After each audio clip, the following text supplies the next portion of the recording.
Welcome back. Over the past few weeks, we've talked about becoming excellent in whatever you do. We've looked at what it means to understand and steward the gifts that God has given us, to put the work in to prepare and train. And we even looked at how to offer your best today, even though you will look and be different later and offer a new best for that day. All of it takes energy, and today we're going to look at why. Why do we do all this? God has made you with a higher purpose. Let's talk about it. Sometimes it feels like whatever we do doesn't really matter. Even if you live for 100 years, which is a long time, we're going to die. And in that amount of time, all of my stuff is going to fall apart or break and need to be replaced. Or even if it's in good condition, it's just going to go to someone else. In the Bible, there was a very, very rich king, maybe one of the richest people who ever lived on the planet. But he even realized that just living for wealth and for things that make him happy really wasn't worth it. He had so much of everything that make most people feel powerful or special. But when he was living for those things, this is what he said. "So I came to hate life because everything done here under the sun is so troubling. Everything is meaningless, like chasing the wind." It was later on in that same book that he wrote that he understood what was meaningful. It was to live for God.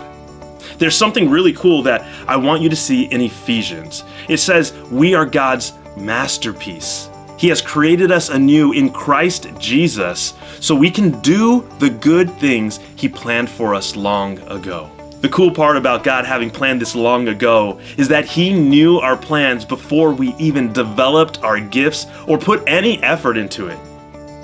You might be thinking right now that you don't have anything special to offer. You might think that you don't play an important part of God's kingdom, but God says that He had a plan before you knew what it is. Let me tell you about the Yellowstone wolves.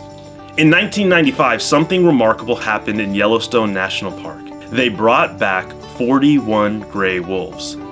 About 60 years earlier, they had all been hunted to extinction there, but when the wolves were brought back, no one could have guessed how everything would change. At first, there were too many elk because there were no wolves to eat them. Elk were munching away at the riverbanks, causing problems. But when the wolves came back and started hunting them, the big open spaces were the easiest place for wolves to hunt the elk. So the elk got scared and stopped eating in the valleys, gorges, and riverbanks. Guess what happened next? Trees started growing along the riverbanks, and the place turned into a forest. Now, because of the taller, dense trees, all sorts of songbirds and birds that migrate flocked and made homes. And with trees, the beavers came back and started building their dams. It might sound a bit odd, but those beaver dams were a big help to fish. You see, they raised the water level and made the streams calmer. That made it easier for fish to hang around and have babies. So in places with beaver ponds, there were about 75 times more fish than in places without them. And these ponds also became homes for ducks, reptiles, and amphibians, creating a whole ecosystem where everyone benefited. The wolves' impact didn't stop there. By eating coyotes, they helped rabbits and mice thrive. That meant more hawks, weasels, foxes, and badgers had food. Ravens and bald eagles came to snack on what wolves left behind. Bears had more berries to munch on because of all the forests that were growing so thick. But the most surprising thing was how wolves changed the rivers. Forests helped keep the riverbanks strong, so they didn't collapse much. The rivers became steadier and didn't twist and turn as much. This made more pools and narrow spots which were perfect for different animals. Besides helping the environment, the wolves also brought in more tourists, making more money year after year for the park. So bringing back those 41 wolves had a huge impact on Yellowstone. Some researchers say the wolves actually saved Yellowstone. The wolves of Yellowstone didn't even know how much of an impact they made. They had no idea how important they were. In fact, nobody but God knew how important they were. So I want to encourage you to trust God and do everything for Him, just like it says in Colossians 3. Whatever you do, work at it wholeheartedly as though you were doing it for the Lord and not merely for people. God is worth following because He loves you and He has a beautiful plan for you.